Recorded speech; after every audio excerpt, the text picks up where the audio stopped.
Em um condomínio recém-construído em Jardim Limoeiro, na Serra, moradores se preparavam para mais uma semana de trabalho. Mas naquela noite, uma sequência de acontecimentos transformaria a rotina do prédio em cenário de uma tragédia. Primeiro vieram os gritos. As frases não faziam sentido. Ninguém pedia socorro, ninguém gritava por ajuda. E justamente por isso os moradores demoraram a compreender a gravidade do que estava acontecendo. Às 8h41 da noite, as primeiras mensagens aparecem no grupo do condomínio. Gente, o que está acontecendo? A pergunta atravessa os celulares de dezenas de moradores. Logo depois, surge outra dúvida. Briga? Mas ninguém sabe responder. Os minutos passam, as mensagens continuam. É aqui no prédio ou lá fora? A resposta vem rapidamente. No prédio. Sem saber, aqueles moradores registravam em tempo real os primeiros sinais de uma tragédia que terminaria com a morte de uma jovem de apenas 29 anos, Marcele Gotardo. Quem era Marcele? O que aconteceu dentro daquele apartamento?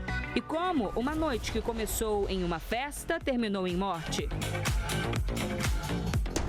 A nossa equipe refez os passos das últimas horas de vida da jovem. A história começa horas antes dos gritos. Começa em uma rave, luzes, música eletrônica, centenas de pessoas. Segundo familiares de Brian Fernando Jimenez, o homem preso pelo crime, foi ali que ele e Marcele se encontraram. Eles não eram namorados nem mantinham um relacionamento. A jovem seria amiga de amigos dele. Depois da festa, Marcele, Brian e outros 2 amigos seguiram para o apartamento onde tudo aconteceria horas depois. Segundo a polícia, o grupo continuou consumindo drogas no local. Em determinado momento, os outros 2 rapazes foram embora. Brian e Marcele permaneceram sozinhos. Pouco tempo depois, os moradores começaram a ouvir os gritos. Foi aqui, em um apartamento do 6º andar de uma das torres deste condomínio novo, localizado em Jardim Limoeiro, na Serra, em que tudo aconteceu. O dia, domingo, o horário, mais ou menos esse mesmo, por volta de 8h30 a 9h da noite. Foi quando os moradores nos relataram que começaram a ouvir os primeiros gritos vindos de uma voz de mulher.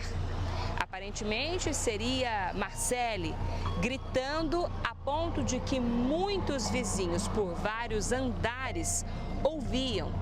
As frases pareciam desconexas. Algumas pessoas nos disseram que ouviam ela reclamando de dor. Outras falaram que ela dizia estar bonita. Nada fazia muito sentido, mas ninguém notou um pedido de socorro. Os moradores chegaram a pensar que se tratava de uma mulher em trabalho de parto. Eles eram espaçados. Era uma frase, aí passava um tempo, outra frase, xingamentos, a pessoa falando que estava bonita, a pessoa reclamando de dor também. Com esse padrão, nós chegamos a pensar que seria talvez até um trabalho de parto. Mas não era. Pouco mais de uma hora depois, uma nova mensagem apareceu no grupo do condomínio. Desta vez, sem dúvidas, sem interpretações, sem especulações. Mulher em convulsão. Tô tentando ligar para a ambulância. Chamem alguém. Agora havia urgência, desespero e correria. Essa moradora decidiu agir. Correu até o apartamento. A estudante de enfermagem encontrou ali o que jamais sairá da memória. Quando eu entrei, a moça estava deitada no chão, já lateralizada. Ela estava convulsionando, estava com o rosto inchado, as roupas mal vestidas, né? Que ela estava, parecia que alguém tinha vestido ela. Enquanto tentava socorrer Marcele, a testemunha observava a cena e fazia perguntas ao único homem presente no apartamento. As respostas, segundo ela, eram contraditórias. Percebi sinais de agressão, né? Então eu comecei a perguntar para ele sobre esses sinais. E ele falou que ele não sabia dizer de onde eram esses sinais, porque ele não estava em casa, ele tinha... Era uma moça que ele não conhecia, ele não sabia dizer... Ele falava que achava que o nome era Marcele, não sabia dizer a idade dela. Quando eu perguntei a relação entre eles, ele disse que era amiga de amigos. A testemunha afirma que outro detalhe chamou sua atenção: a calma, mesmo diante da gravidade da situação. Ele não parecia estar sob efeito de entorpecentes, porque ele estava falando de uma maneira calma, ele não parecia estar fora de si. Enquanto Marcele lutava pela vida, uma frase dita por Brian deixaria a moradora ainda mais perplexa. Eu vinha pra gira querendo sair dela, e aí eu dei uns tapas no rosto dela pra passar, pra ver se sai. Marcele ainda foi colocada em uma ambulância. Moradores acreditavam que ela poderia sobreviver. E quando a gente botou ela dentro da ambulância, eu falei, olha, eu acho que ela tá parando. Eu tinha tentado sentir o pulso dela enquanto a gente descia, mas eu não consegui sentir. Horas depois, diante dos policiais, Brian apresentaria uma versão semelhante à relatada pela testemunha. Segundo o boletim de ocorrência, ele confessou ter consumido drogas com Marcele e afirmou que após o almoço passou a acreditar que a jovem estava possuída por demônios. Ainda de acordo com o registro policial, ele admitiu ter praticado agressões físicas para tentar expulsar esses supostos demônios dela. Uma declaração que provocou perplexidade e também perguntas. O que realmente aconteceu dentro daquele apartamento? Qual foi o papel das drogas nessa história? E até que ponto a versão apresentada por Brian corresponde ao que de fato aconteceu?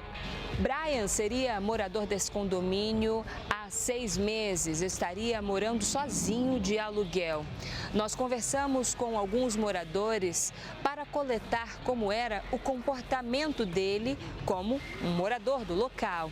E o que os vizinhos nos disseram é que ele já havia arranjado alguns problemas, como, por exemplo, estacionar nas vagas de outras pessoas.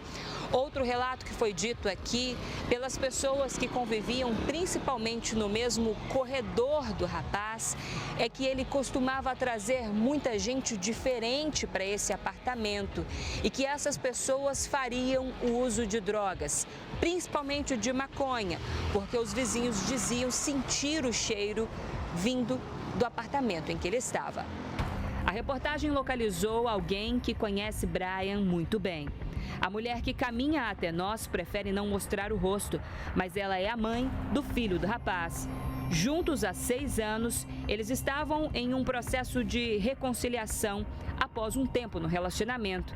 E ela topou pela primeira vez falar com a imprensa nessa entrevista exclusiva. Brian sempre foi uma pessoa tranquila, uma pessoa calma.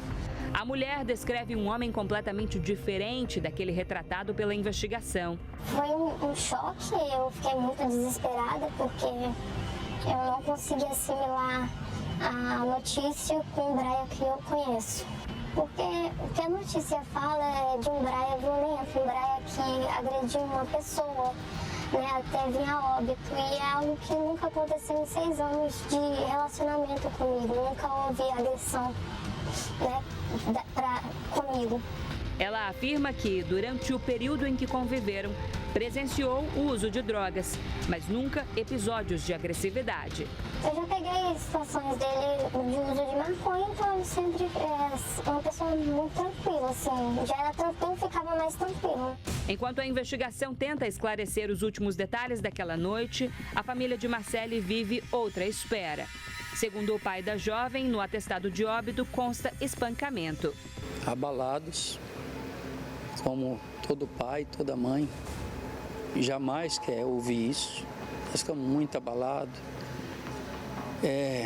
sem chão. Mas somente o resultado de uma necrópsia poderá determinar exatamente quais lesões provocaram a morte da jovem. Um laudo aguardado pela polícia e pela justiça. E principalmente por uma família que tenta entender como ela, mãe de uma criança ainda pequena e que horas antes parecia estar sorrindo em uma festa rave, teve a vida interrompida de forma tão violenta. Uma noite que começou com música, terminou com gritos e deixou perguntas que continuam ecoando entre as paredes daquele condomínio.